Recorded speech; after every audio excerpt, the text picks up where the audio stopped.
Bueno, somos el grupo número 1 y le vamos a exponer sobre las máquinas de corriente alterna. Nuestro grupo está conformado por César Gutiérrez, Jesús Reyes y persona Luis Arrieche.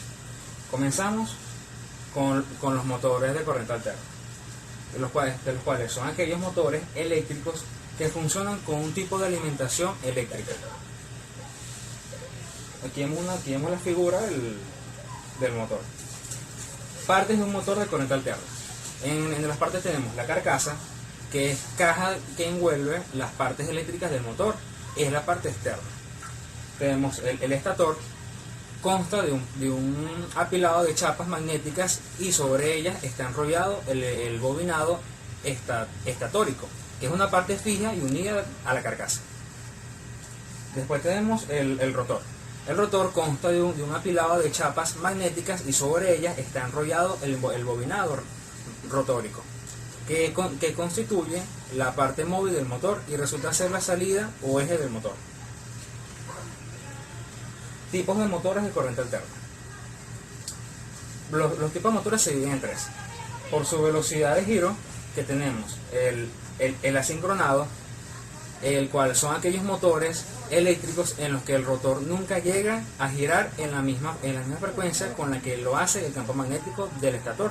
Cuanto mayor es el par motor, mayor es esta diferencia de frecuencia. Después tenemos los motores síncronos. Son aquellos motores eléctricos en los que el motor nunca llega a girar en la misma frecuencia con la que lo hace el campo magnético del estator. Cuanto mayor es la parte del motor, mayor es esta diferencia de frecuencia. Después tenemos el tipo de rotor. Los tipos de rotor tenemos motores de anillos rosantes, los cuales son un estator. Su estator contiene los bobinados que generan el campo magnético giratorio.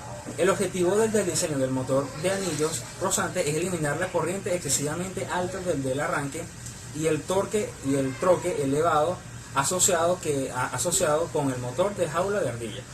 Cuando el motor se arranca, un voltaje es inducido en el rotor con la resistencia agregada de la resistencia externa.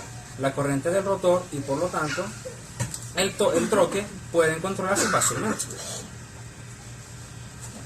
Después sigue motores con colector.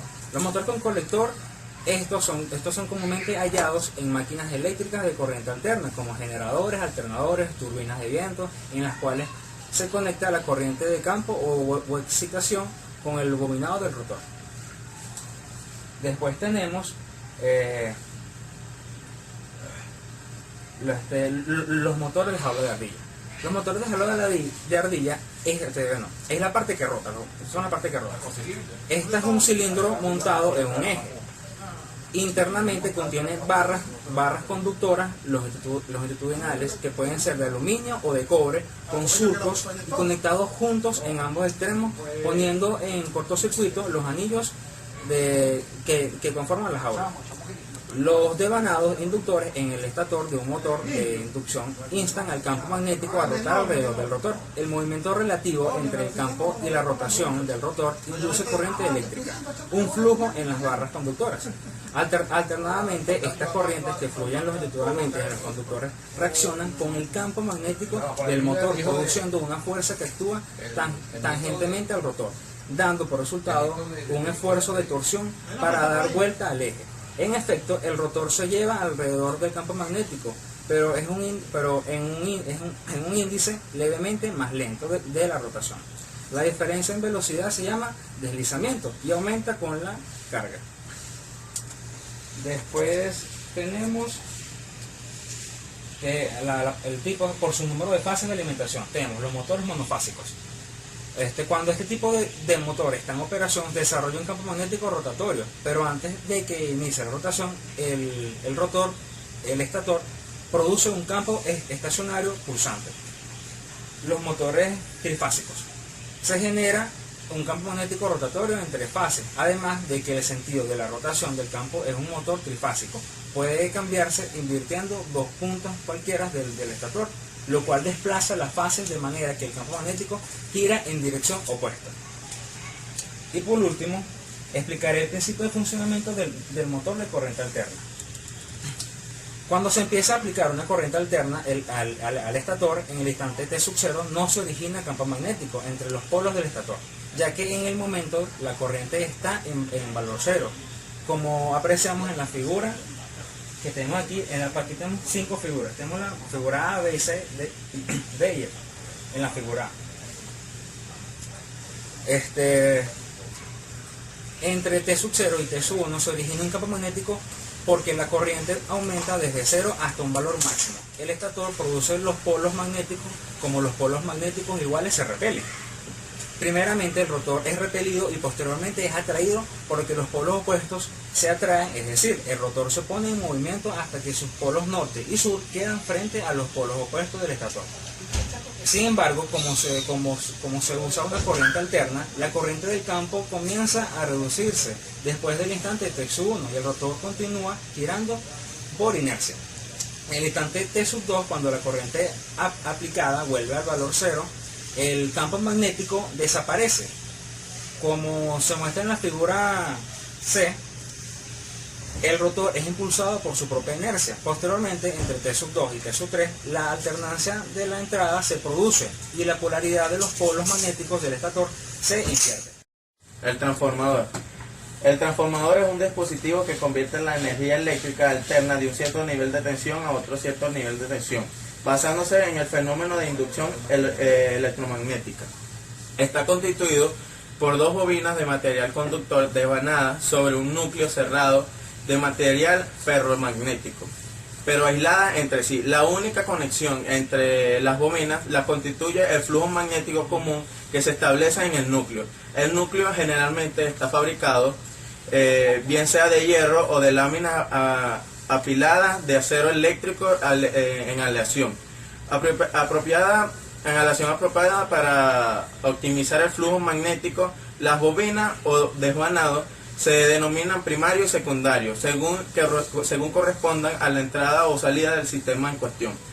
Respectivamente, también tenemos transformadores con más devanados. En este caso pueden existir devanados terciarios de menos tensión que el secundario. Funcionamiento. Este funcionamiento eléctrico se basa en el fenómeno de la inducción electromagnética, ya que si aplicamos la fuerza electromotriz alterna, el devanado primario, debido a la variación de la intensidad y sentido de la corriente alterna, se produce una inducción en el flujo magnético en la variable del núcleo de hierro. Principio de funcionamiento. Los principios de funcionamiento. El principio de funcionamiento del transformador tiene sus bases teóricas de electromagnetismo reducidas en ecuaciones.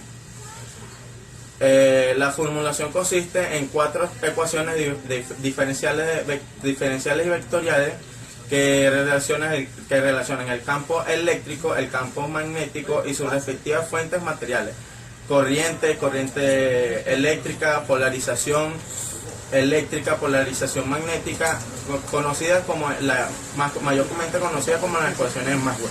En las ecuaciones de Maxwell tenemos la ley de Gauss, la ley para campo magnético, la ley de Faraday y la ley de Ampère. Aquí tenemos un transformador simple de 110 voltios, 115 voltios a 5 voltios o a 12. Por aquí entra la corriente alterna, la que los 120 voltios. Aquí se supone que están los dos embobinados que cambian la tensión y el voltaje de la corriente de entrada, pues. Y estos son los 5 voltios donde sale. Mi nombre es César Gutiérrez y le vengo a hablar sobre el generador de corriente alterna. Un generador es una máquina eléctrica rotativa que transforma energía mecánica en energía eléctrica. Lo consigue gracias a la interacción de los dos elementos principales que lo componen: la parte móvil llamada rotor y la parte estática que se denomina estator. Cuando un generador eléctrico está en funcionamiento, una de las dos partes genera un flujo magnético que actúa como inductor para que el otro lo transforme en electricidad actuando como inducido. Su funcionamiento nos dice que el generador más simple consta de una espira rectangular que gira en un campo magnético uniforme.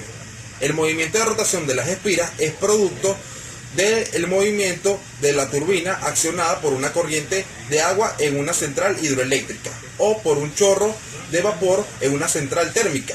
En el primer caso, una parte de la energía potencial es agua embalsada que se transforma en energía eléctrica. En el segundo caso, una parte de la energía química se transforma en energía eléctrica al quemar carbón u otro combustible fósil. Cuando una espira gira, el flujo de campo magnético a través de la espira cambia con el tiempo. Se produce una FEN o fuerza electromotriz. Los extremos de la espira se conectan a los anillos que giran con la espira. Luego vamos con la ley de Faraday. La ley de Faraday nos dice que el voltaje inducido en un circuito es directamente proporcional al cambio del flujo magnético en un conductor o espira.